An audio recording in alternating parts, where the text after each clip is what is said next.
പശ്ചിമേഷ്യൻ സംഘർഷവുമായി ബന്ധപ്പെട്ട വെല്ലുവിളികളും അവ നേരിടുന്ന സംവിധാനവും വളരെ കാര്യക്ഷമമായി ഒരു വശത്ത് നടക്കുമ്പോഴും യുഎഇയിലെ വികസന പ്രവർത്തനങ്ങൾ ഒരു തരത്തിലും തടസ്സമില്ലാതെ തുടരുന്നു എന്നുള്ളതാണ് ഈ രാജ്യത്തിന്റെ ഏറ്റവും വലിയ പ്രത്യേകത. ദുബായ് അൽ മംസാർ കോർണിഷുമായി ബന്ധപ്പെട്ട് വലിയ രീതിയിലുള്ള മുഖം മാറ്റൽ അടക്കമുള്ള പ്രക്രിയകളാണ് ഇപ്പോൾ നടക്കുന്നത്. പദ്ധതിയുടെ 88% പൂർത്തിയായി കഴിഞ്ഞതായി ദുബായ് മുനിസിപ്പാലിറ്റി വിലയിരുത്തിയതാണ് ഇന്ന് തികച്ച ലോക്കലിൽ ആദ്യം തന്നെ പറയുന്നത്. വനിതകൾക്കായിട്ടുള്ള ഒരു പ്രത്യേക ബീച്ച് അടക്കമുള്ള സംവിധാനങ്ങളാണ് അൽമംസാർ കോർണിഷ് ബീച്ചിൽ സംവിധാനത്തിൽ ഒരുങ്ങുന്നത്. ഇത് ലോകത്ത് തന്നെ ഇത് ആദ്യമായിട്ടാണെന്നാണ് ഇതിൽ പറയുന്നത്. രാത്രികാല നീന്തലിന് സൗകര്യമുള്ള ഈ ഒരു ബീച്ച് പൂർണ്ണമായും മതിൽ കെട്ടി വേർതിരിച്ചാവും നിർമ്മിക്കുക. രാജ്യാന്തര നിലവാരത്തിലുള്ള സുരക്ഷയും സ്വകാര്യതയും ഇവിടെ ഉറപ്പാക്കും. സ്ത്രീകൾക്ക് മാത്രമായി ഇത്തരത്തിലുള്ള ഒരു സംവിധാനം ലോകത്ത് തന്നെ ആദ്യമാണെന്ന് ദുബായ് മുനിസിപ്പാലിറ്റി എടുത്തു പറയുന്നുണ്ട്.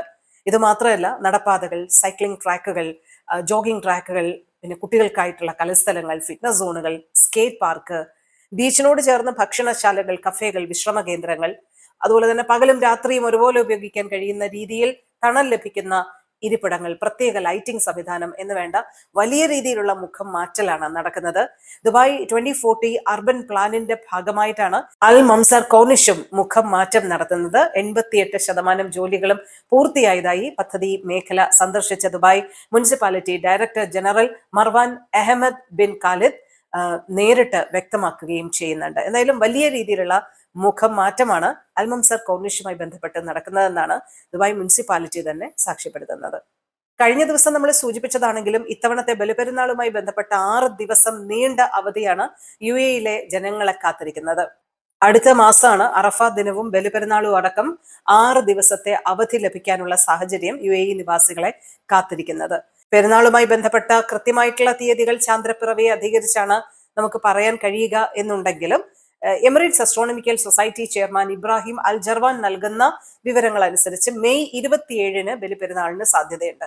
ഇതിന് തൊട്ടു മുൻപുള്ള ദിവസം, അതായത് മെയ് 26 ഹജ്ജ് കർമ്മങ്ങളിലെ പ്രധാനപ്പെട്ട അറഫ ദിനം. എങ്കിലും മാസപ്പിറവി കാണുന്നതനുസരിച്ച് ചിലപ്പോൾ ഈ തീയതികളിൽ മാറ്റം വന്നേക്കാം. യുഎഇ ക്യാബിനറ്റ് അംഗീകരിച്ച അവധി പട്ടിക പ്രകാരം അറഫ ദിനത്തിന് 1 ദിവസവും ബലിപെരുന്നാളിന് 3 ദിവസവുമാണ് പൊതു അവധി ലഭിക്കുന്നത്. ഇപ്പൊ 26 മുതൽ 29 വരെയാണ് ഈ അവധി വരുന്നത്. ഇതിന് ശേഷം വരുന്നത് ശനി ഞായറാണ്, അതായത് മെയ് 30, 31. ഈ വാരാന്ത്യ അവധികൾ കൂടി ചേരുമ്പോഴാണ് തുടർച്ചയായിട്ട് 6 ദിവസത്തെ വിശ്രമം താമസക്കാർക്ക് ലഭിക്കുന്നത്. അവധി ദിനങ്ങൾ പ്രയോജനപ്പെടുത്തി കുറഞ്ഞ ലീവ് എടുത്ത് ദീർഘിച്ച യാത്രകൾ ആസൂത്രണം ചെയ്യുന്നവർക്ക് 25-ന് 1 ദിവസം കൂടി അവധി എടുത്താൽ 23 മുതൽ 31 വരെ നീളുന്ന 9 ദിവസത്തെ അവധിക്കാലം ലഭിക്കും എന്നുള്ളതാണ്. ഹജ്ജ് തീർത്ഥാടനം 25-ന് ആരംഭിക്കുമെന്നാണ് കണക്കാക്കപ്പെടുന്നത്. പശ്ചിമേഷ്യൻ സംഘർഷവുമായി ബന്ധപ്പെട്ട സാഹചര്യങ്ങൾ 40-ാം ദിവസത്തിലേക്ക് കടക്കുന്ന ഈ ഒരു സമയത്ത് അബുദാബിയിൽ രാവിലെ ഹബ്ഷൻ ഗ്യാസ് ഫെസിലിറ്റിയിൽ ഒരു അഗ്നിബാധ ഉണ്ടായതായി മീഡിയ വൃത്തങ്ങൾ അറിയിക്കുന്നുണ്ട്. അത് നേരിടാൻ എമർജൻസി സംഘം എത്തി അതിന്റെ കാര്യങ്ങൾ മുന്നോട്ട് കൊണ്ടുപോവുകയാണെന്നാണ് റിപ്പോർട്ടുകൾ അവർ വ്യക്തമാക്കുന്നത്. ഇത് സംബന്ധിച്ച് കൃത്യമായിട്ടുള്ള വിവരങ്ങൾ കുറച്ചുകൂടി കഴിഞ്ഞതിന് ശേഷം അറിയിക്കാം എന്നുമാണ് അബുദാബി ഔദ്യോഗിക വൃത്തങ്ങൾ ഇപ്പോൾ നമ്മളെ അറിയിച്ചിരിക്കുന്നത്. ഇന്ന് പുലർച്ചെ 3:31 അലേർട്ടുകൾ വരുന്ന ഇറാനിൽ നിന്നുള്ള മിസൈൽ ആക്രമണം അടക്കം ഉണ്ടായിരുന്നു. അതിനെ ഇന്റർസെപ്റ്റ് ചെയ്യുന്ന ഒരു സാഹചര്യം യുഎഇയിൽ അബുദാബിയിലടക്കം റിപ്പോർട്ട് ചെയ്തിരുന്നു. എന്തായാലും ഹബ്ഷൻ ഗ്യാസ് ഫെസിലിറ്റിയുമായി ബന്ധപ്പെട്ട അഗ്നിബാധയാണ് യുഎഇയിൽ ഇന്നിപ്പോൾ എടുത്തു പറയാനുള്ള ഒരു കാര്യം.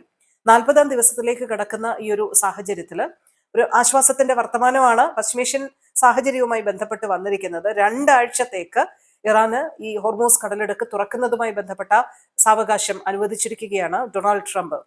പാകിസ്ഥാൻ പ്രധാനമന്ത്രി ഷഹബാസ് ഷെറീഫും അവരുടെ സംയുക്ത സേനാ മേധാവി അസിം മുനീറിന്റെയും വാക്കുകൾ താൻ മാനിക്കുന്നു. അതിനനുസരിച്ച് 2 ആഴ്ചത്തെ സാവകാശം ഇറാന് കൊടുക്കുന്നു എന്നാണ് ഡൊണാൾഡ് ട്രംപ് വ്യക്തമാക്കിയിരിക്കുന്നത്. 2 ആഴ്ചക്കകം ഹോർമൂസ് കടലിടുക്ക് തുറക്കുന്ന തരത്തിലേക്ക് ഇറാന്റെ നടപടികൾ മാറണം. അപ്പോൾ സ്വാഭാവികമായും US പ്രസിഡന്റ് പറഞ്ഞ അന്ത്യശാസന കാലാവധി അത് സ്വാഭാവികമായും മാറിയിരിക്കുന്നു, വലിയ ഭീഷണി മാറിയിരിക്കുന്നു എന്നുള്ളതാണ് ഇപ്പോഴത്തെ ഒരു റിപ്പോർട്ട് നമുക്ക് പറയാനുള്ളത്. ഇങ്ങനെ ഒരു ധാരണയുണ്ടെങ്കിലും യുദ്ധം അവസാനിച്ചിട്ടില്ല എന്ന് ഇറാൻ വ്യക്തമാക്കുന്നതും ഇന്ന് എടുത്തു പറയേണ്ട കാര്യമാണ്. ഇറാന്റെ പരമോന്നത നേതാവ് മുഷ്തബ ഖമനേയിയാണ് ഇക്കാര്യം പറഞ്ഞിരിക്കുന്നത്. അദ്ദേഹം പറയുന്നത് വെടിനിർത്തൽ എന്നതിനർത്ഥം യുദ്ധം നിർത്തി എന്നതല്ല, കൈവിരൽ ഇപ്പോഴും കാഞ്ചിയിൽ തന്നെയാണ്. ശത്രു എന്തെങ്കിലും സാഹസത്തിന് മുതിർന്നാൽ തിരിച്ചടി നൽകും എന്ന ഖമനേയിയുടെ വാക്കുകളും ഇന്ന് വളരെ പ്രാധാന്യത്തോടെയാണ് വന്നിരിക്കുന്നത്. എന്തായാലും താൽക്കാലിക വെടിനിർത്തൽ എന്നുള്ളത് മേഖലയ്ക്ക് വലിയ രീതിയിലുള്ള ആശ്വാസമാണ്. വിവിധ രാജ്യങ്ങളുടെ ഓഹരി വിപണിയിലടക്കം വലിയ രീതിയിലുള്ള കുതിപ്പാണ് ഇപ്പോൾ പ്രകടമാകുന്നത്. വലിയ ആശ്വാസമാണ്. താൽക്കാലിക വെടിനിർത്തലാണെങ്കിലും 2 ആഴ്ചത്തെ ഒരു വെടിനിർത്തൽ കൊണ്ടുണ്ടായിരിക്കുന്നത് എന്നുള്ളതാണ് ഏറ്റവും പ്രധാനപ്പെട്ട വാർത്തയായി നമുക്കിന്ന് ഷെയർ ചെയ്യാനുള്ളത്.